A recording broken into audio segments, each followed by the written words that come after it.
উত্থান খুব বেশি দিনের না হলেও হইচই ফেলে দিয়েছেন বাংলাদেশের মোস্তাফিজুর রহমান।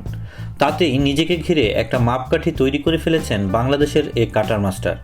এখন কোনো পেসারের উত্থান হলে সবাই তুলনা শুরু করেন মুস্তাফিজের সঙ্গে, সেটা দেশের মাটিতে হোক কিংবা বিদেশের মাটিতে। গেল বছর ইন্ডিয়ান প্রিমিয়ার লিগের আগে হঠাৎই নতুন মুস্তাফিজের আবিষ্কার করে ভারতীয় মিডিয়া। বাঁহাতি পেসার বারিন্দার স্রানকেই বলা শুরু হয় ভারতের মুস্তাফিজ। বাঁহাতি পেসার, খেলার স্টাইল, গতি কিংবা বলের কারুকাজ নাকি অনেকটাই মুস্তাফিজের মতো। শুধু তাই নয়, আইপিএলে মুস্তাফিজেরই সতীর্থ হন বারিন্দ্রার সান। সানরাইজার্স হায়দ্রাবাদের হয়ে প্রায় নিয়মিতই খেলে গেছেন স্রান। তখন ভারতের মিডিয়ায় বলা শুরু হয় দুই মুস্তাফিজ একই সঙ্গে একই দলে।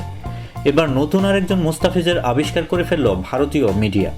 তিনিও বাঁহাতি পেসার, বোলিং করার স্টাইলও নাকি অনেকটা মুস্তাফিজের মতো। অফ কার্টারটা বেশ ভালোই করতে পারেন।